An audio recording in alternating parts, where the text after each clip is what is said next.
It begins early last year when Joe Biden, as one of his very first acts as president, brought the United States back into the World Health Organization. We saw this, we thought, why would Biden be so anxious to do something like that? At the time, we assumed it was just part of his larger de-orangification effort. Trump had pulled the U.S. out of the World Health Organization, so Biden had to do the opposite. Childish, but that seemed like a fair explanation.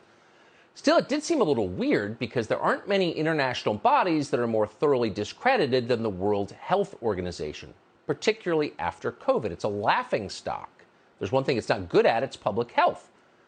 Since the very first cases of the coronavirus were reported in Wuhan, the WHO slavishly ran interference for the Chinese government and did it in the most cartoonish and obvious way. First, WHO claimed there was no evidence of human-to-human transmission of the virus. Remember this? They cited Chinese officials who were obviously lying, and we now know they were lying. Then, when it became clear the virus probably came out of a Chinese government lab, WHO sabotaged the investigation into the origin of the virus by appointing a gain-of-function researcher to lead the investigative team. Pretty shocking if you think about it. And to this day, the WHO still has not acknowledged it did any of that, though it definitely did. Instead, they've continued to praise China's response to COVID as, quote, transparent, which is the one thing it's not. It's almost amusing. But again, it's weird if you think about it. Why would Joe Biden want to join a group that every informed person laughs at? Well, more than a year later, we think we know the answer. The Biden administration is very close to handing the World Health Organization power over every aspect, the intimate aspects of your life. So imagine the civil liberties abuses that you lived through during the COVID lockdowns, but permanent and administered from a foreign country.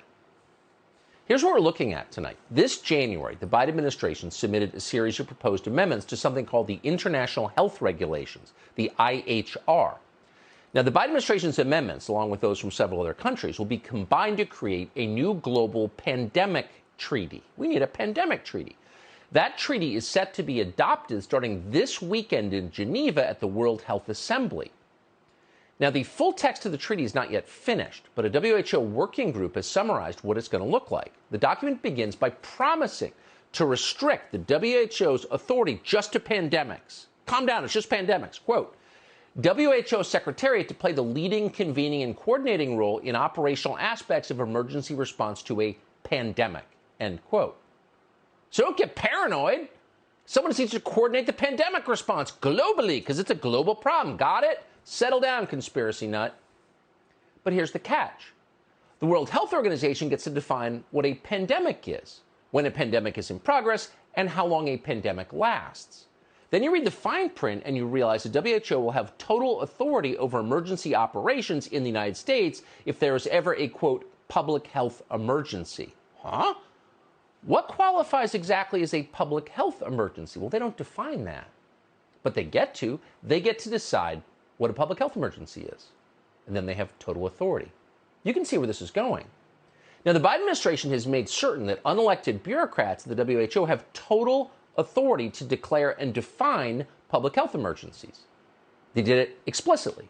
The White House eliminated a provision that would have required the World Health Organization to, quote, consult with and attempt to obtain verification from the state party in whose territory the event is allegedly occurring in. So, as originally written, they couldn't do anything without the permission of their member countries' governments. But thanks to the change that the Biden administration pushed, effectively, there is no limit at all on WHO's power. And then it gets worse from there. The treaty also mandates a, quote, whole of government and whole of society approach to pandemic preparedness. Think about that. Every society is always preparing for a pandemic, and that means there will not be a moment ever when the WHO doesn't have operational control over so-called public health matters in this country. Now, what's that going to mean exactly? You've already guessed it's not really about public health. It never is. But before we tell you what exactly it's going to mean, you should know that none of this is going to be optional. Thanks to an amendment from the Biden administration, the treaty contains a provision for a compliance committee. Ooh, there's always the stick. It provides that every member country in the WHO must, quote, inform WHO about the establishment of its national competent authority responsible for overall implementation of the IHR that will be recognized and held accountable. Under this treaty, WHO members must enforce orders from the WHO. They have to act as the heavies for the WHO, and if they don't, they'll be sanctioned.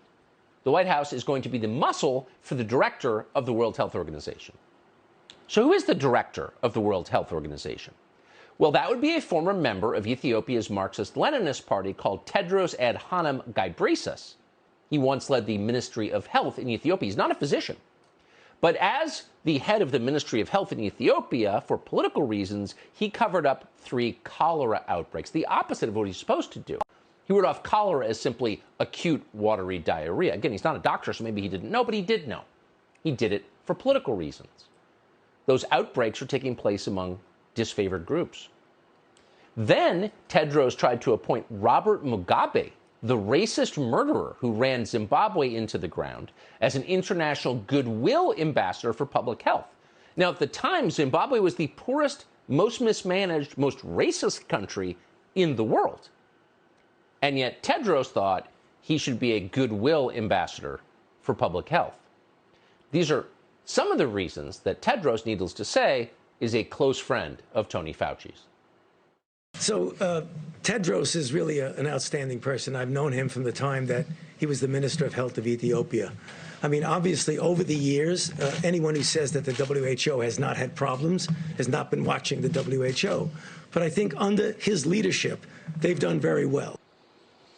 Yeah, they've done very well. He's an outstanding person, that friend of Robert Mugabe's. And because he's such an outstanding person, we are days away from giving him operational control over our government's public health system, the one that you pay for and thought you controlled in this democracy. So what will this operational control mean? Let's be specific. Right off the bat, the treaty demands, quote, national and global coordinated actions to address the misinformation, disinformation, and stigmatization that undermine public health. Oh, here we go, right to censorship. People are criticizing us, and for public health reasons, that can't be allowed. If you criticize us, people will die. So you saw yesterday that the Biden administration, in the face of universal laughter and derision, had to fire the head of its new Ministry of Truth. But they found another way to do it. Quote, WHO Secretariat to build capacity to deploy proactive countermeasures against misinformation and social media attacks. Oh, are you following this? So they're going to get to censor anybody who doesn't agree with what they do as they control the intimate details of your life. And they will control those details. Under this treaty, the World Health Organization will get to establish vaccine passports and regulate travel. World Health Organization will, quote, develop standards for producing a digital version of the International Certificate of Vaccination and Prophylaxis. Okay. So you may be thinking, well, it's just about COVID, and I went along with mandatory vaccines and vaccine passports at the time. How bad could it be? First of all, if you went along with that, you should be repenting right about now. But it's not just about COVID, because WHO will be in charge of, quote, the digitalization of all health forms. World Health Organization will also, quote, share real-time information about travel measures. So you're going to find out exactly when you're allowed to get on a bus or train or airplane. Or how about your bicycle? Will they regulate that too? Maybe. Now, the World Health Organization has sought this authority for years. Of course, who doesn't want more power? Here's Tedros back in April of 2020. People in countries with stay-at-home orders are understandably frustrated with being confined to their homes for weeks on end. But the world will not and cannot go back to the way things were. There must be a new normal, a world that's healthier, safer, and better prepared.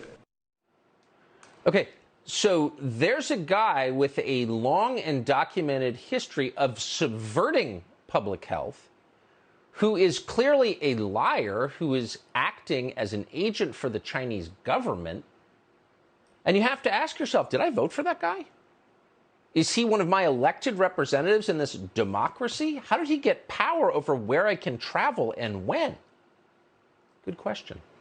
And it's not just lockdowns that man, Tedros, would be able to dictate. The World Health Organization would also assume total control over vaccine manufacturing and distribution. We're not making this up, by the way. According to the document, WHO would create a, quote, truly global end-to-end platform for vaccines, diagnostics, therapeutics, and essential supplies, shifting from a model where innovation is left to the market to a model aimed at delivering global public goods.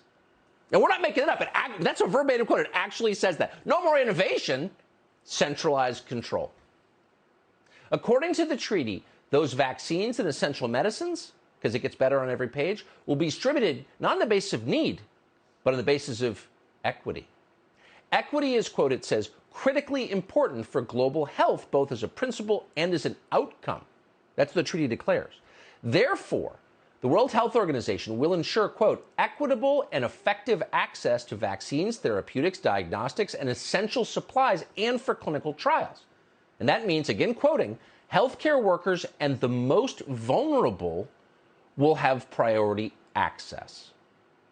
Not the sickest, not the people who need the medicine most, but the most vulnerable in a larger sense. In other words, favored groups get medicine first. There is no graver violation of medical ethics than this. Every physician practicing in the United States promises not to do what you just heard. And it would become mandatory under this treaty. And by the way, the language you just heard, that is exactly the justification that officials in several states threw out when they were caught passing out vaccines based on race. This is a power grab. It's dangerous. It is, by the way, a reward to the very people who screwed up 2 years of COVID response. Oh, let's give them more power. This is lunacy. And people who know that it's happening are upset. 125,000 people in the UK have just called for a referendum on this treaty. They signed a petition. In a democracy, that would matter. You get to petition your government, you remember? But the British government doesn't care what they think. And now there's the Biden White House. In this country, there's been very little pushback because most people have no clue this is happening. We didn't until a bunch of people bothered us about it. You should look into it. We did, and we're shocked. We didn't know because our media isn't covering this. It's not on the front page. Why is that? You have to ask yourself. There is at least one planned legal challenge to this, and it comes from Stephen Miller's group, America First Legal. Here's what's at stake, not just your health, but the way that you live and your relationship to the government. Representative government requires your consent. You alone have the right to choose your representatives, your style of government, the laws under which you live. That is called democracy, and this eliminates it.